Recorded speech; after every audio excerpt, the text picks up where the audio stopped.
Uniclac.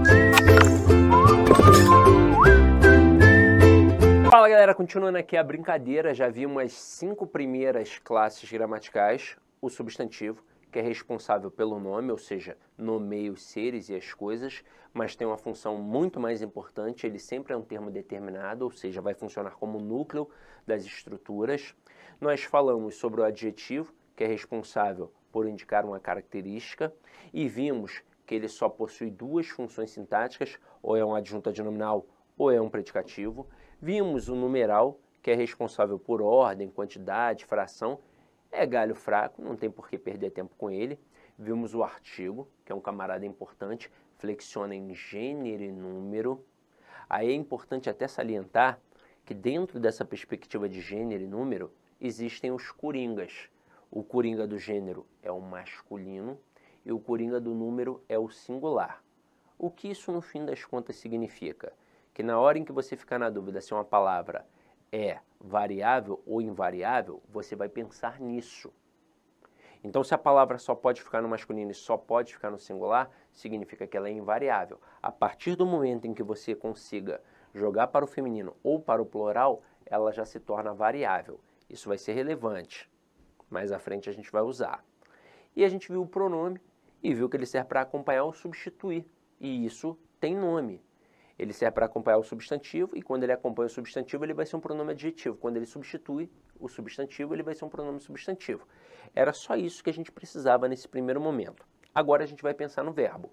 E quando você pensa no verbo, qual é a primeira coisa que vem à tua mente? Para que serve um verbo? Aí com certeza você respondeu.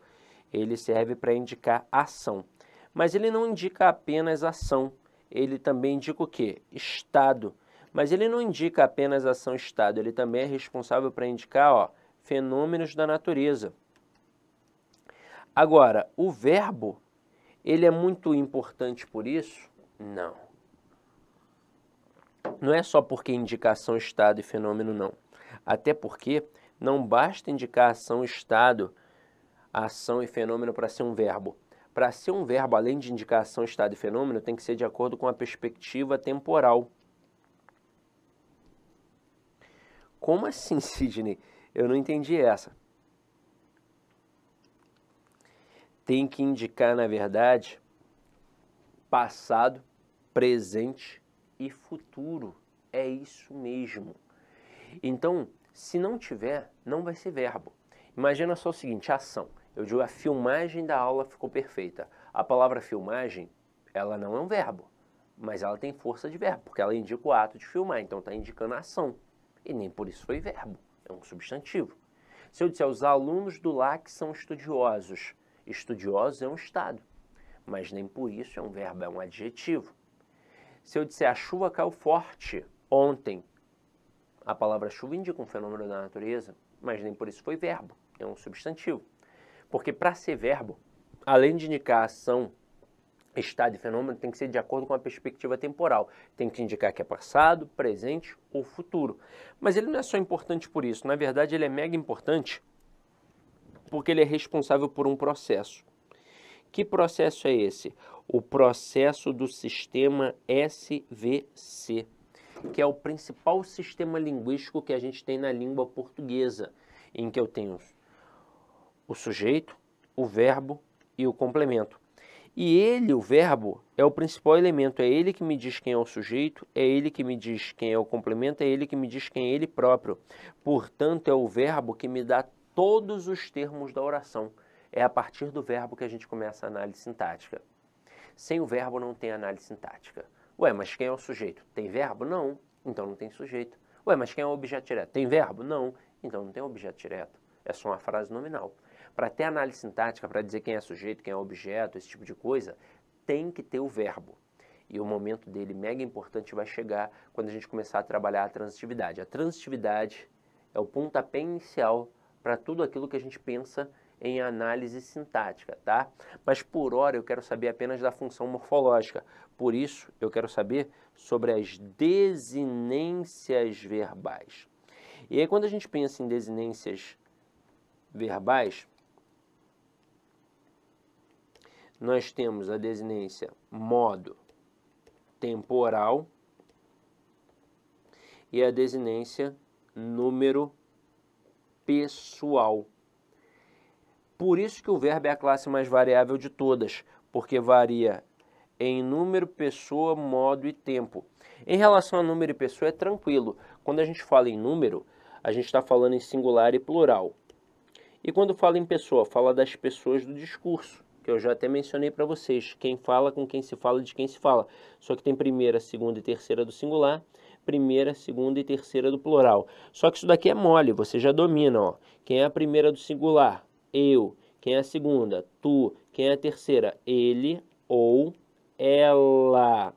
Agora, quem é a primeira pessoa do plural? Nós. Quem é a segunda? Vós. Quem é a terceira? Eles ou elas. Mas e quando a gente pensa em modo e em tempo? Aí o bicho pega. Aí o bicho pega. Vamos lá. Quando eu penso em modo, eu tenho 3 modos verbais. Eu tenho o modo indicativo, eu tenho o modo subjuntivo e eu tenho o modo imperativo.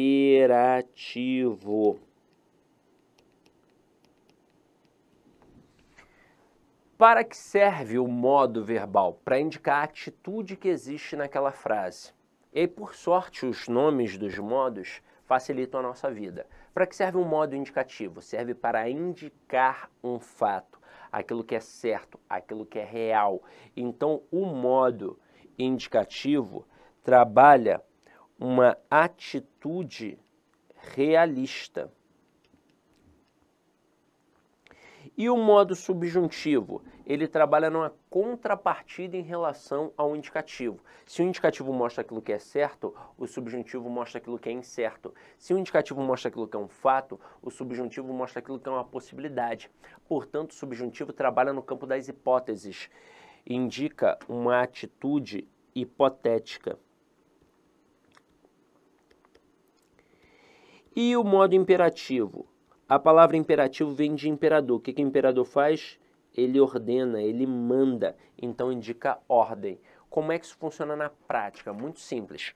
Eu digo assim, ó, João, saia daqui agora. O que eu acabei de fazer? Eu acabei de dar uma ordem. Então isso é um modo imperativo. Só que é importante salientar que essa ordem não precisa ser escrachada. Porque modo imperativo pode ser ordem, pedido, súplica, vai depender da entonação.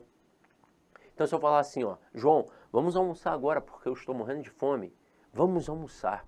Eu dei um comando. Então, o modo imperativo ele é definido pelo comando.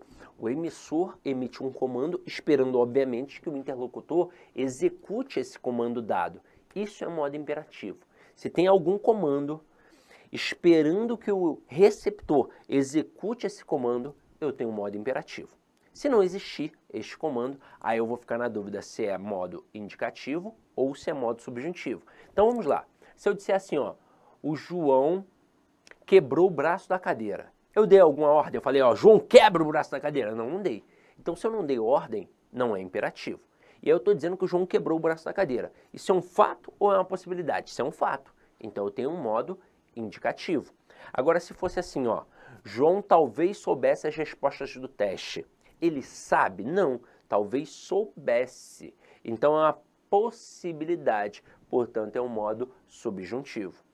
E aí depois do modo, a gente tem quem também? A gente tem o tempo. Agora, quando a gente pensa no tempo verbal, aí é mais complexo, tá? Nós também temos 3 tempos verbais.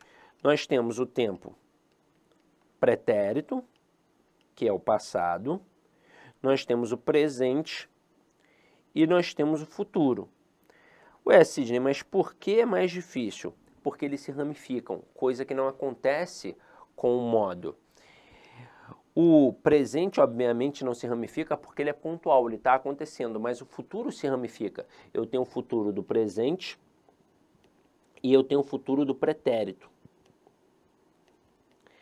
O pretérito, então, esse é que se ramifica muito. Eu tenho o pretérito perfeito, eu tenho o pretérito imperfeito e eu tenho o pretérito mais que perfeito. Não precisa ser nenhum gênio não, tá? Para você, pela lógica, qual é o tempo verbal que mais cai nas provas de concursos públicos? E ó, em qualquer banca, é o pretérito, é o presente ou é o futuro? Sem sombra de dúvidas, é o pretérito. E caramba, por que é o pretérito? Vamos lá. Para começar, ele é o mais ramificado. Isso já ficou claro. Mas esse é o primeiro motivo. O segundo motivo é muito louco. Muito. O avaliador tem certeza absoluta que a maioria dos candidatos não faz a menor ideia da diferença de pretérito perfeito para imperfeito para mais que perfeito. Aí nesse momento você falou assim, caraca, Sidney, parece que está falando de mim. Eu não faço a mínima ideia também. Calma, calma. É muito simples, na verdade. Basta saber o que significa a palavra perfeito. Você pode abrir qualquer dicionário que você vai ver que a palavra perfeito significa completo.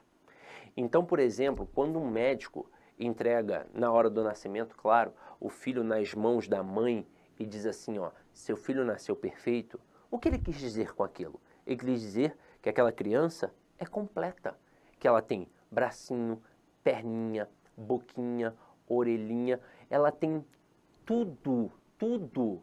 Não está faltando nada, ela é completa, por isso ela é perfeita. Ela é perfeita. Por isso, biblicamente, nós somos perfeitos. Porque a gente não precisa de nada para ser feliz. Tudo já está com a gente. É isso, a palavra perfeito significa completo. Então, quando eu digo que um pretérito é perfeito, eu quero dizer que é um passado completo, ou seja, um passado completamente realizado. Como é que isso funciona na prática?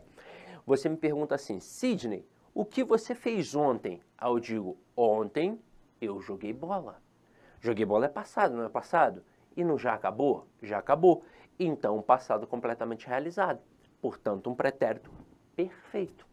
Agora, e esse pretérito imperfeito? Esse prefixo in aqui vem para negar essa completude. Então, vai, no fim das contas, indicar uma continuidade. Como assim, Sidney? Ó, vamos ver na prática. Você me pergunta, Sidney, o que você fazia há 20 anos? Aí eu vou dizer, há 20 anos eu só jogava videogame. E aí concorda comigo que é um passado? Mas eu fiz só uma vez? Não, eu fiz várias vezes. Era um hábito, era uma rotina. Então o pretérito imperfeito, ele indica um tempo verbal no passado, com processo rotineiro, habitual, contínuo. Agora, e o pretérito mais que perfeito? Ele é mais do que completo, ele é o que a gente chama de passado do passado, pois lá na gramática diz que ele é um tempo verbal no passado, anterior a outro tempo também no passado. Como é que isso funciona na prática? Eu digo que o João sempre tirava os sapatos que Maria usara na festa. E aí pensa comigo nessa linha narrativa. O que aconteceu primeiro? Primeiro João tirou o sapato, ou primeiro a Maria usou, para que depois o João pudesse tirar? Ora, primeiro a Maria usou, para que depois João pudesse tirar. Então, este usara é um tempo verbal no passado, anterior a outro tempo também no passado. Então, um pretérito mais que perfeito. Aí, turma, se aqui fosse uma turma presencial, eu faria um desafio com um dos alunos da turma. Mas eu vou fazer esse desafio com você, já que essa aula é online. Então acompanha aqui comigo. Se eu colocasse, por exemplo, cantávamos. E aí eu te pergunto, tem quantas palavrinhas aqui? Essa pergunta parece ser muito louca, mas ela já derrubou muita gente, tá? Porque tem aluno que fala 2, tem aluno que fala 4 palavras. Meu Deus do céu, como assim, Sidney? Aí só tem uma palavra, só tem uma palavra. Lembra que no iniciozinho eu mencionei que a análise textual começa na análise gramatical? Pois bem, tudo começa num camarada chamado morfema. O morfema é a menor unidade significativa de uma palavra. Isso significa que a palavra tem partes menores. E essas partes menores só são atribuídas por conta da significação. E essas partes menores se chamam morfemas. Só que nós conhecemos esses morfemas, conhecemos lá na escola, através de outros nomes mais tradicionais, como radical, vogal temática, desinência modo temporal, desinência número pessoal. Então vamos colocar isso daqui agora em prática. Se liga só, esta palavrinha cantávamos pode ser dividida em 4 partes menores: cante, a, vá e mos. Esse cante aqui é o que a gente chama de radical ou base significativa. Por que radical ou base significativa? Vamos lá. Radical, porque obviamente os gramáticos quiseram fazer uma analogia com raiz, porque radical significa raiz. E aí pensa, o que é a raiz para uma planta? É a base de sua sustentação. Ela só fica em pé porque tem a raiz. Agora, o que é a base? O que é a raiz para uma palavra? É a base de sua significação. Então, significa que eu posso modificar qualquer outro morfema. Por exemplo, eu poderia pegar o vai e trocar por um RE. Mas, ainda assim, eu estaria falando do verbo cantar. Então, é por isso que o radical é a base da significação da palavra. Continuando aqui, ó, este A que aparece depois, ele é o que a gente chama de vogal temática. E por incrível que pareça, a vogal temática tem 2 funções. A primeira é servir de elo, vai fazer a ligação entre o radical e as desinências. A segunda, mais importante para a gente, vai mostrar qual é a conjugação verbal.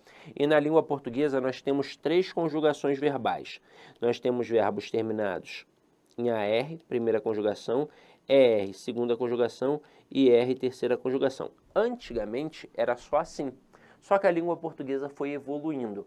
Ainda não chegamos ao ponto de termos verbos terminados em UR, mas nós já temos verbos terminados em OR. E aí o que eu faço? Eu crio uma 4ª conjugação? Não, não existe. Eu vou ter que colocar em uma delas. E eu vou colocar em qual? Na segunda. Qual é a justificativa que a gramática me dá para isso? Que os verbos terminados em OR, como é o verbo por, poer, né, quer dizer, o verbo por, compor, propor, eles já foram terminados em ER. Então, por já foi poer, compor já foi compoer, propor já foi propoer e por aí vai. Por isso que eles fazem parte da segunda conjugação. E agora, quem aparece depois da vogal temática, obviamente são as desinências. E aí, se aparecem 2, vai ser na seguinte sequência. Primeira desinência modo temporal, que eu vou colocar DMT, ó, D de desinência, M de modo, T de tempo, então desinência modo temporal. E depois a desinência número pessoal, que eu vou colocar DNP, D de desinência, N de número, P de pessoa, então desinência número pessoal. Aí eu perguntaria para você agora, qual é o modo e o tempo de cantávamos? E aí nesse momento a galera se desespera, porque fala, nossa, eu nunca aprendi isso na escola, pô, é uma decoreba do caramba, não sei o quê. E se eu te falar que é até bom decorar as coisas, mas não é necessário, porque o melhor é entender a dinâmica. Então, quando você olha para cantávamos isoladamente, é claro que vai ser difícil fazer a análise, assim como qualquer palavra. Se você olha isoladamente, como é que a gente faz a análise? Tem que estar empregada dentro de um texto. Então, vamos empregar essa palavrinha dentro de um texto pequeno.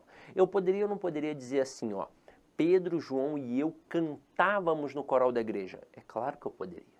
E isso está mostrando que na prova pode acontecer da mesma forma. Ele pode colocar assim, ó, cantávamos que estava na primeira linha ou no primeiro parágrafo, vai ter qual desinência modo temporal, ou vai estar em qual modo e em qual tempo. E aí você vai até o texto e olha lá como é que está funcionando dentro do texto. Então, ó, Pedro, João e eu cantávamos no coral da igreja. Vamos pensar primeiro na relação de tempo. Isso é passado, presente ou futuro. Ora, esse é passado. Agora, pensa comigo, nós fizemos apenas uma vez? Não, era um hábito, era uma rotina. Então, eu tenho um pretérito imperfeito. E aí diz para mim, quando eu digo Pedro, João e eu cantávamos no coral da igreja, isto é uma ordem, isto é um fato ou é uma possibilidade? É um fato. certo?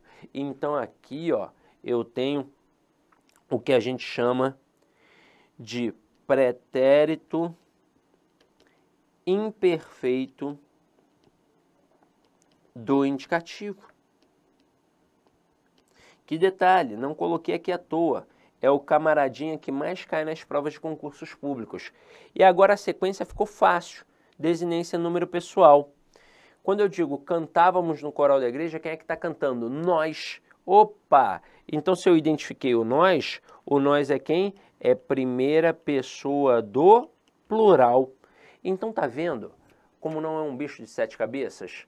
Com o tempo a gente vai absorvendo? É claro, não é de uma hora para outra, é com o tempo. Mas a gente começa a perceber aqui que tudo é interpretação. Eu chamo de análise textual porque estou interpretando, mas eu chamo de análise morfológica, eu chamo de análise sintática, então sempre é uma interpretação. E aí, continuando aqui a pegada, nós vamos estudar as 4 invariáveis.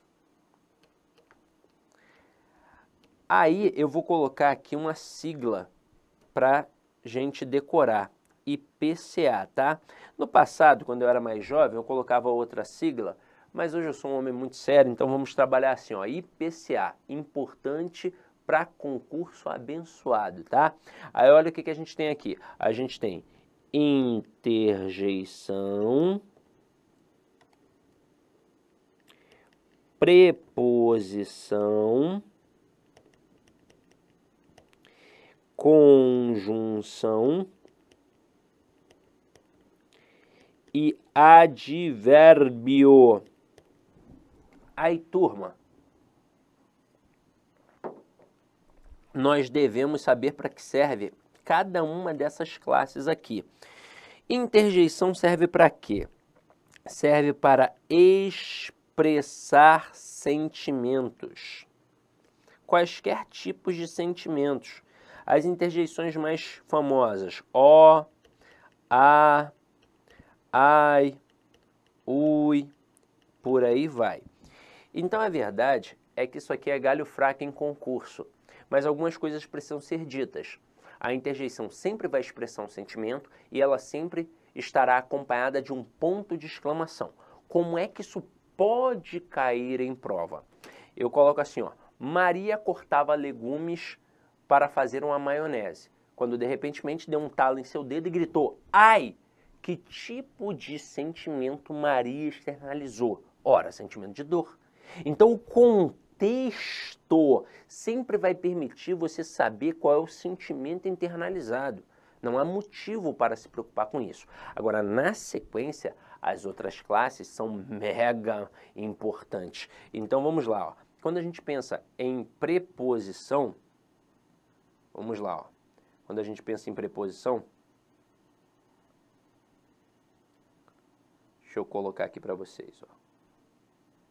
Quando a gente pensa em preposição, para que serve a preposição? Serve para ligar palavras. Quaisquer palavras, tá? Quaisquer palavras. E aí, nesse momento, é bom dominar a preposição. Por que é bom dominar a preposição? Porque a preposição é a base da regência, por exemplo. O que é regência verbal? É um verbo pedindo preposição. O que é regência nominal? É um nome pedindo preposição. Então é importante, no mínimo, saber quais são as preposições essenciais. Aí você vai falar, aí não lembro não, Sidoca. Vamos lá, ó. Vou colocar aqui as preposições. A, ante, até, após, com, contra, de, em, desde, entre, para, perante, por, sem, sob, trás, sem, sobre, trás. E aí você vai ver que aqui eu fiz uma brincadeirinha, né? Eu, obviamente, repeti o vocábulo sem e o vocábulo traz algumas vezes para formar um refrão, tá? A gente aprendeu isso daqui na escola, busca pela memória. Aprendemos isso daqui com a musiquinha de Escravos de Jó. Lembra? Escravos de Jó jogavam caxangá. Então é assim, ó. Opa, deixa eu colocar aqui para vocês, ó. A, ante, até, após, com, contra, de, em, desde, entre, para, per, perante, por, sem sobretrais, sem sobretrais, sem sobretrais, trás, trás. Tem até duas vezes aqui, porque é um refrãozinho.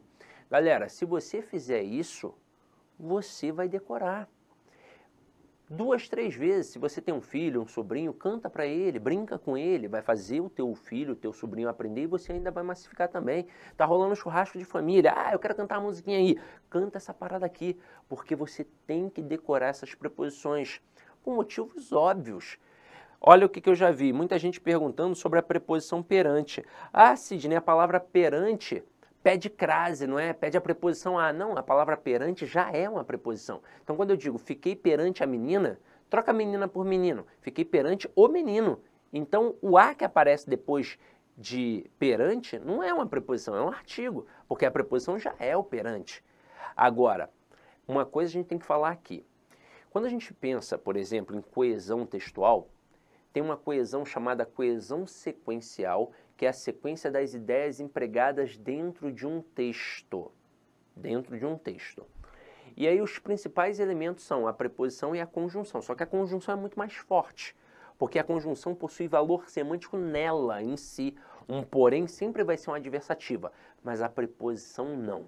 Então vira e mexe pedem o valor semântico da preposição. Ela não possui um valor semântico nela. Ela possui um valor semântico no contexto do qual ela faz parte. Então, por exemplo, o camarada coloca a preposição com. Qual é o valor semântico da preposição com? Sei lá. Coloca na frase. Então, se eu colocar assim, ó, Pedro saiu com Paulo para tomar uma cerveja. Pedro saiu na companhia de Paulo. Então, é valor semântico de companhia. Agora, se eu disser que o Pedro feriu Paulo com a faca, já é um valor semântico de instrumento. Então, o valor semântico da preposição sempre no contexto. Então, também não vai te confundir. Agora, na sequência, tem a menina dos olhos da língua portuguesa, que é a conjunção. E para que serve a conjunção? A conjunção serve para ligar orações e palavras de mesma função sintática.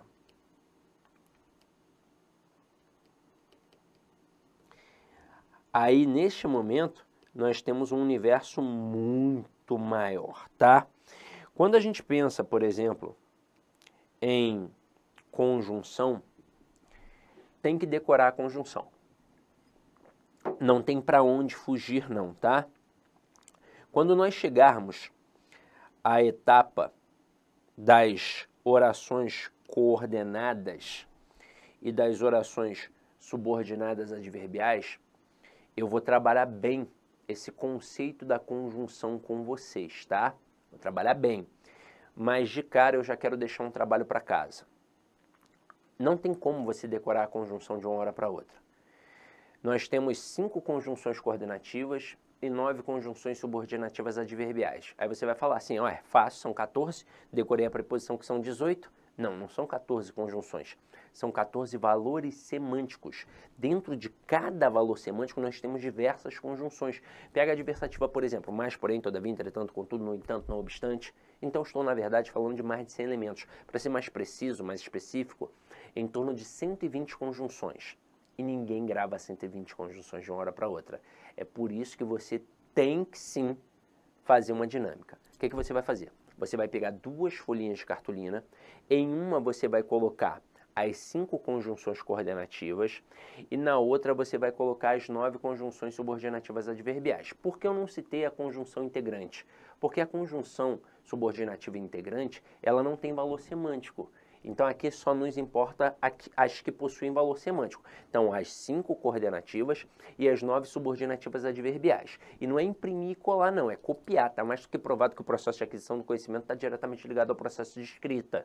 E depois você vai fazer o quê? Vai colar no teu cantinho de estudo, para sempre visualizar e sempre massificar e, claro, fazendo questões. Mas, Sidoca, onde é que eu vou arrumar essas conjunções? Vamos lá, anota aí. Você vai entrar no meu Instagram, @professor Sidney Martins. E lá no meu Instagram tem um link na descrição. E nesse link você vai achar o meu Telegram, meu grupo no Telegram. E lá eu coloco vários materiais gratuitos, dentre eles o material das conjunções. É só você entrar e dar uma bisbilhotada pelo que já foi dito lá. Tem muita coisa, porque eu já tenho há um bom tempo. Então você entra, vai olhar, você vai achar questões, vídeos de dicas, materiais com simulados, apostilas, material das conjunções. Pode aproveitar. Mas claro, aqui no material de vocês, lá na parte das orações coordenadas e das subordinadas adverbiais, eu também vou colocar para que você não tenha necessidade de, eu só vou achar se eu for lá no material do Sidoca, no Telegram. Não, vou colocar aqui também para vocês, tá? Vou colocar aqui também. Vou colocar aqui, não se preocupe. Mas se você já quer aproveitar o material lá do Telegram também, porque tem mais coisas, aproveita também, tá? E continuando aqui, na sequência a gente vai ver quem? A gente vai ver o advérbio. Só que eu vou deixar para ver o advérbio no próximo bloco, tá? Então vou dar uma paradinha aqui e daqui a pouco a gente continua. Beijão, tchau, tchau. Clique like.